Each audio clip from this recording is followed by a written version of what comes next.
વાગડના સુપ્રસિદ્ધ યાત્રાધામ તેમજ ગુજરાત દલિત સમાજના આસ્થાનું કેન્દ્ર સંત શ્રી ત્રિકમ સાહેબની જગ્યા ચિત્રોડના સંચાલક તરીકે યુવા આગેવાન અશોકભાઈ રાઠોડની નિમણૂક કરાઈ। છેલ્લા કેટલાક દાયકાઓથી ચાલતા ટ્રસ્ટના વિવાદને સમાજ દ્વારા અંત લાવવામાં આવ્યો। ધાર્મિક જગ્યાની પરંપરાને ખતમ કરવાનું કામ કરી આજની આસ્થાને ઠેસ પહોંચાડનારાઓને ગુજરાત મેઘવાળ સમાજે આપી ચેતવણી। વાગડનું સુપ્રસિદ્ધ યાત્રાધામ અને ગુજરાત દલિત સમાજ આસ્થાનું કેન્દ્ર સંત ત્રિકમ સાહેબ જગ્યા ચિત્રોડના ટ્રસ્ટના સંચાલન બાબતે છેલ્લા ઘણા વર્ષોથી વિવાદ ચાલતો હતો, જે તારીખ 31/7/2025ના રોજ સામાજિક આગેવાન અશોકભાઈ રાઠોડની આગેવાની હેઠળ સમગ્ર કચ્છ, વાગડ સહિત ગુજરાતભરના દલિત સમાજના આગેવાનો સહિત હજારોની સંખ્યામાં સમાજના લોકો એકત્રિત થઈ આ જગ્યા ખાતે પરંપરાગત રીતે સમાજની સભા યોજાઈ હતી, જેમાં જગ્યાની હાલની પરિસ્થિતિને જોતા એવું જણાઈ આવેલ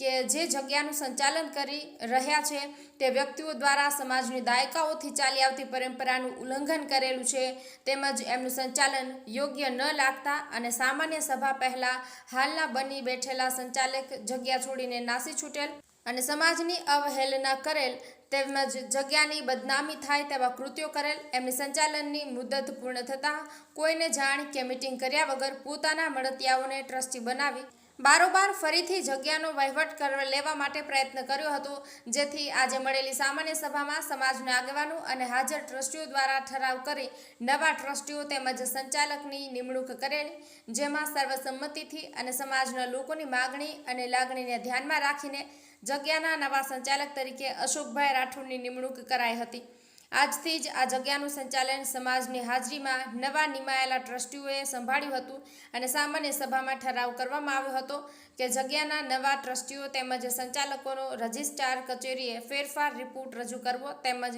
જે જગ્યા છોડીને ગયેલા પહેલાંના સંચાલકે જગ્યાની તમામ સાધનો તેમજ ચીજ વસ્તુઓ અને ચાવીઓ સમાજ અને નવા નિમાયેલા ટ્રસ્ટીઓ તેમજ સરકારીશ્રીના અધિકારીની સાક્ષીએ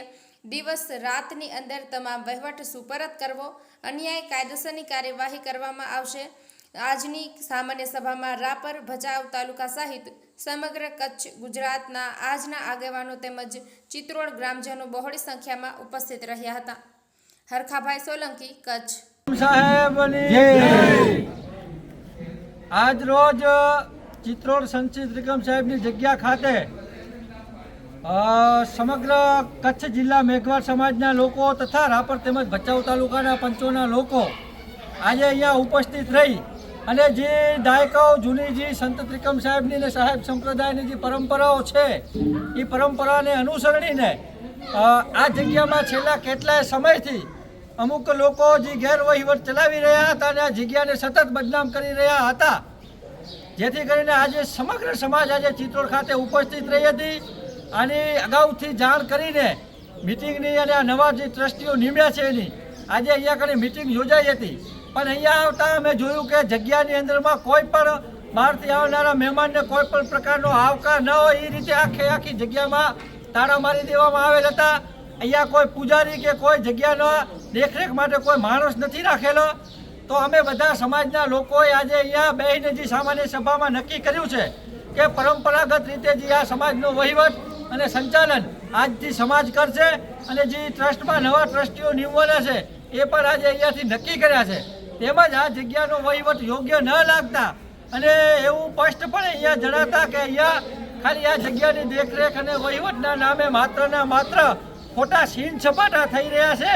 પોતાના વ્યક્તિગત લાભ ખાટવા માટે અમુક લોકો કાર્ય કરી રહ્યા છે, તો એવા લોકોને આ જગ્યા ખાલી કરવા માટે દિવસ 7ની નોટિસ અમે સમાજ વતીથી આપીએ છીએ। જો 7 દિવસની અંદરમાં જગ્યા ખાલી કરશે નહીં તો આવા લોકો ઉપર અમે કાયદેસરની કાર્યવાહી કરાવીશું। તેમજ આજથી જ આ અમે સમાજના લોકો અને ટ્રસ્ટના ટ્રસ્ટીઓ આ સંત ત્રિકમ સાહેબની જગ્યાની દેખરેખ રાખવા માટે ચિત્રોડ ગામના પંચના લોકોને અને ટ્રસ્ટીઓને અમે નિમણૂક કરી છે। આમને પણ કોઈ હેરાન પરેશાન અહીંયા કરશે તો એના ઉપર કાયદેસરની કાર્યવાહી કરવામાં આવશે અને જે આ જગ્યાના જે માલ સામાન અને અત્યારે ચાવીઓ જે લઈને ગયા છે એવા જે અગાઉના જે સંચાલક હતા એમને પણ અહીંયાથી કહેવા માંગી છે કે દિવસ 7ની અંદરમાં આ બધું અહીંયા ત્રિકમ સાહેબની જગ્યાએ જમા કરાવી જાઓ, નવા ટ્રસ્ટીઓ કરે, નહીં તો તમારી ઉપર કાયદેસરની કાર્યવાહી તો કરશે જ, પણ સામાજિક રીતે કાર્યવાહી પણ કરશે। એવી અમે અહીંયા આજના બધા સમાજના લોકો ભેગા થઈને ઠરાવ કર્યો છે. જય ત્રિકમ સાહેબ.